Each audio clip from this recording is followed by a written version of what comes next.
Over to you. That's enough.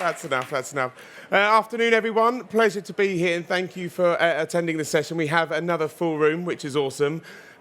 With no offence to Sam there or any of the other panellists, I think we have possibly the best lineup of the whole 2 days, but I'll let them speak for themselves shortly. But as Sam mentioned, my name's Max Fellows, head up the experience at MCI Experience. I love this industry and the topic that we're speaking about today, all around creating creative and immersive trends for making memorable events. And I think this is probably one of the kind of topics that I'm most excited about. And I have an incredible panel here with me as well. So from left to right, or right to left, sorry, we have Celine Kaur, Head of Brand Experience at John Doe Communications. Give us a wave. Thank you very much, and a bit of a clap there. Mark Bannister, Head of Production at George P. Johnson. We have Amelia Kuhlman, who's futurist at The Big Reveal. And last but no means least, we have Johnny Grant, founder, The Department. So a big round of applause for all the panellists. So kind of up until this point, you've had to download an application to be able to experience augmented reality. So this is stuff like your Snapchat filters, Instagram filters, Pokemon Go. But now you don't need to do that. So basically, as long as you can connect to the internet, we can all have augmented reality experiences. So this can motivate people to interact with different booths, to go to different areas within the conference, and you can actually reward people for this. So you can gamify it, create like kind of a treasure hunt.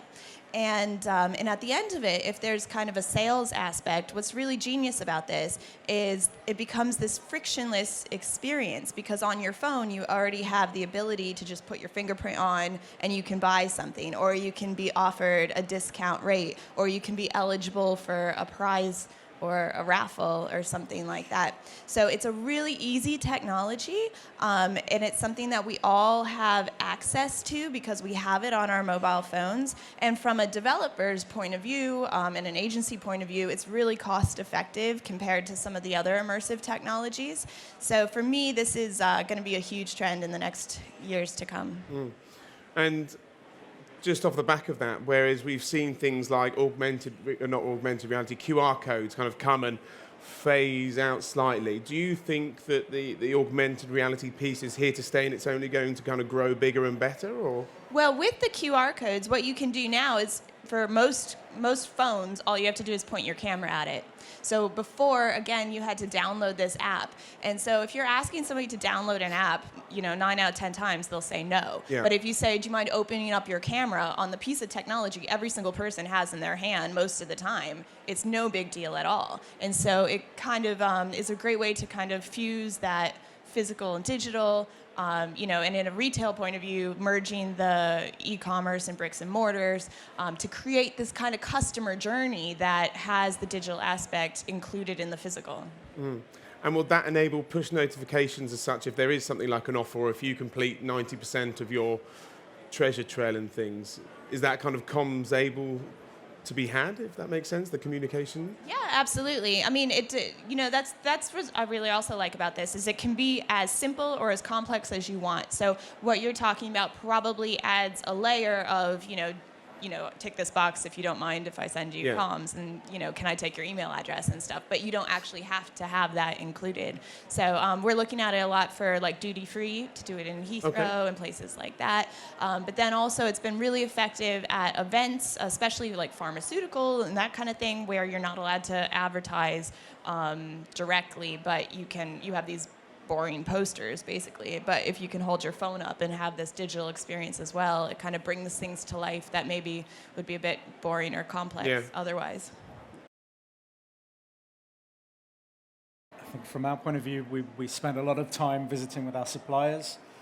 You'll find, and it's worth looking for the kind of open days and the tech presentations and showcases that all of the main AV suppliers are now running. It's generally through friends and colleagues in the space going, you've got to go and listen to Darkfield, or you've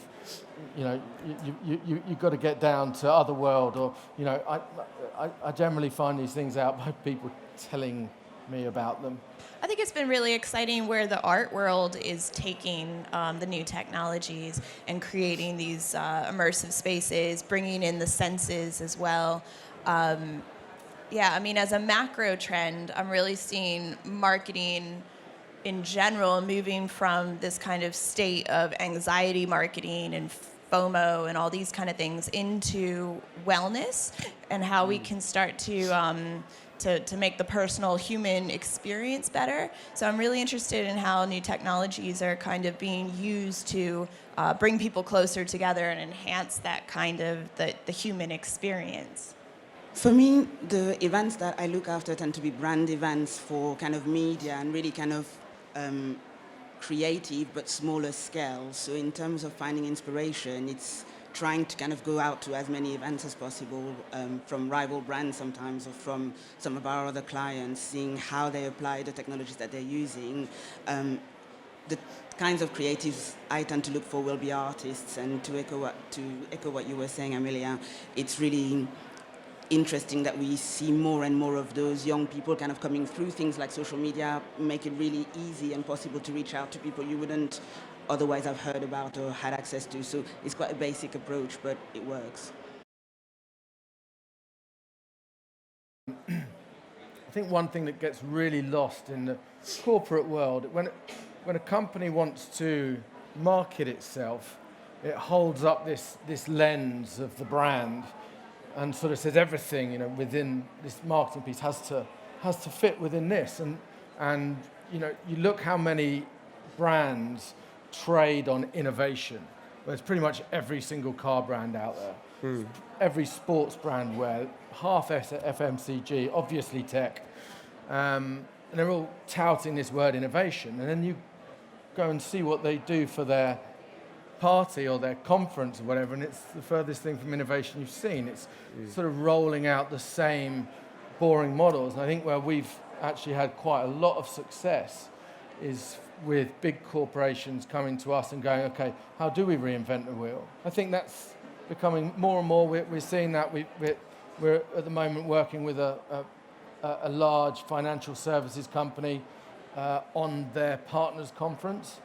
Again, they need to, the 600 people in that room are their biggest advocates, their biggest sales tool, the people who are frontline going out, winning their business.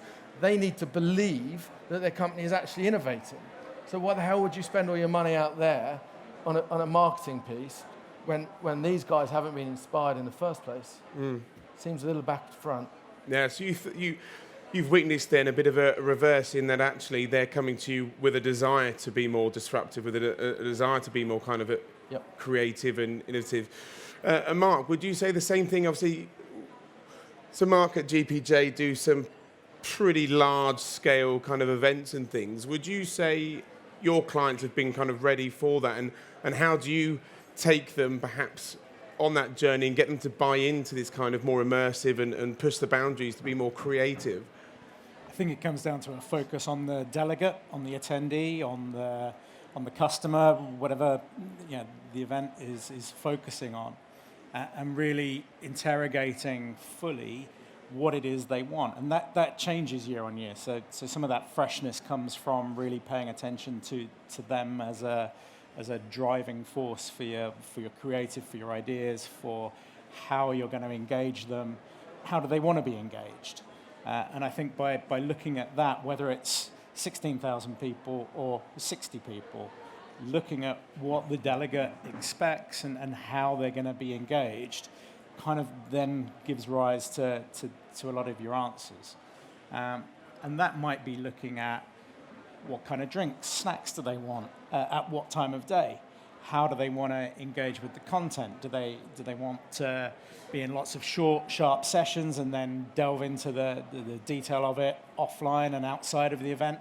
Or do they want to sit in a room and be educated and learn and kind of have that scope to absorb things?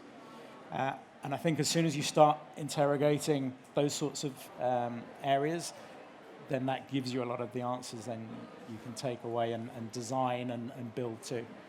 And how do you, and that almost kind of leads on to the personalisation piece, which comes from, I think, more of the what we're talking about the secret cinema and things like this, how would you suggest, or if you were to give some advice about kind of selling in that kind of perhaps a little bit more, not controversial, but a bit more, the unsafe kind of ideas or the things that haven't been tried before to clients? What would your recommendation or experience kind of be for that? I think it's being able to demonstrate where the return on the investment is going to come from. If it's a great looking installation that is going to get some good photos or some Instagram coverage, yeah, it's okay. But if you can then demonstrate to the client how that is going to tell their story, how that delegate is going to leave the event remembering what they've seen, understanding what they've seen, and then evangelizing, telling other people about it, so that then they're coming the following year to take part in this experience.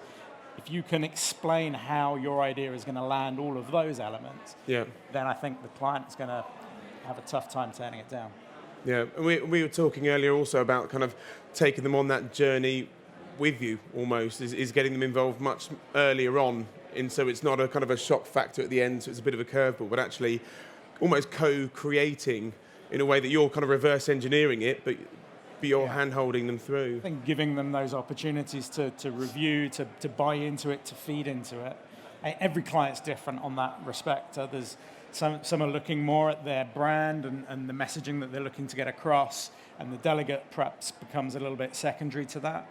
Others are looking front and foremost at that delegate experience. So one of those trends, as we were saying about then personalisation, this fact that all the senses absolutely, but there is a design now, given that individuals within an hour can get an Amazon delivery. There's expectations for here and now, but that here and now to be personalised. They want to be, first name basis, and for you to know what their preferences are around food and things like that. How do we, using them perhaps some more of the tech side of things or any other trends or key bits, how do we personalise and in these events and maybe even at scale? Is there any kind of things that either, I suppose, Amelia or Celine, that you guys have seen from a tech perspective? Sure. I think the idea of creating a journey that can be really unique for everyone is important. I think something that I found quite interesting on the tech side in terms of getting a little bit of momentum after the event was, and we worked on a campaign for Adidas, and they were trying to reach younger consumers who are typically between 16 and 24 years old, and we had to think of a way of connecting with those consumers in a way that felt really authentic for them. And I think a lot of brands are looking for authenticity at the moment, and that's where you can perhaps help convince them. In this particular instance, we created a mechanic, or we worked with a software developer who created this mechanic that looked as though your phone was being taken over, and you would only gain control back to your telephone if you posted your image on Instagram. So it's a little clip of about 20 seconds long that kind of makes you feel like something weird's going on with your phone, but then kind of delivers the key messages from the event. And I thought that was a really fun way of applying tech, possibly pre-GDPR nightmares, but it was just the right way of talking to that audience that's constantly on their phone, and in order to kind of cut through, you need something that's going to seem really different and a little bit dangerous, perhaps, or surprising, certainly. So not a one-size-fits-all then, because that's very much specific for that audience. Absolutely. And age group. Mm-hmm. Yeah. For me, the notion of choosing the right way of communicating with the right audience is paramount. Tech is great, but there are times when perhaps it's not always the best way for that part of the message. So applying it in the right place. It's not about tech at all costs. I think it's about whether it enhances the experience. Yeah. I'd absolutely agree with everything that you guys are saying. I think, a couple years ago when the new realities of virtual, augmented, mixed reality, that's kind of what I specialize in. When it was first, coming out and people were excited about it, the brands would just come to us and say, like, we want to do VR. And it's really, now, we have to really, I think we've learned from these kind of like gimmicky marketing schemes that you actually have to go and look back and say, okay, what is it that you actually want to accomplish? What are we doing here? And that said, where we're kind of seeing this going is more things like location-based entertainment's kind of leading the way, being able to have more of an inclusive immersive experience, so engaging multiple people. This year on Cisco, we had escape rooms, taking the escape room phenomenon and actually creating several instances there that told some Cisco stories so that they all had to work together and solve that. So it was, again, what that will become this year. Yeah. You know, we're going to chuck that out and we'll start again. We've got that budget pot. We know what kind of worked. We'll take that idea and then we'll develop it and think up something new for this year. But it's all around engagement and getting them doing stuff, actually.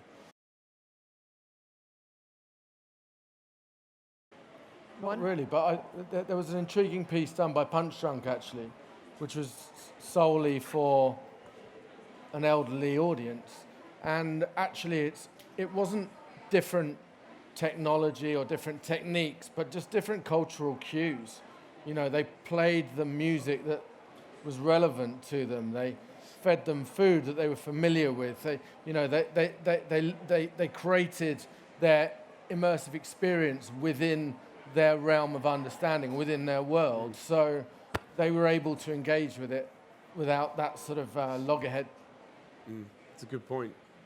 I mean, for me, outside of technology, the two kind of biggest trends in events are playfulness, being able to play, giving activities where people, don't necessarily have to interact with each other, but, they're all of a sudden they're doing something with their hands and they're having a laugh because, it's silly, and, or bringing out that creative side. And then also, wellness, how we engage people on that kind of a level, what we're offering people to counteract, being sat in a seat all day looking at a screen. How do you get people outside? How do you bring people together and give people relief from the events, essentially?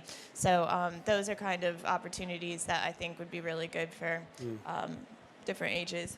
Great. Yeah. I think that playfulness is really an important point as well, and it might apply to all the consumers as well, but getting away from being told what to do, much like you were saying, and actually taking part and being shown how things work and how they make sense for you is definitely one of the ways that brands can connect with audiences in events, and that's also what I observed. Brilliant, thank you. And I'm sure we can probably keep on going with questions. As I mentioned, we are going to be doing Meet the Speakers or Meet the Panel at the rear of the room.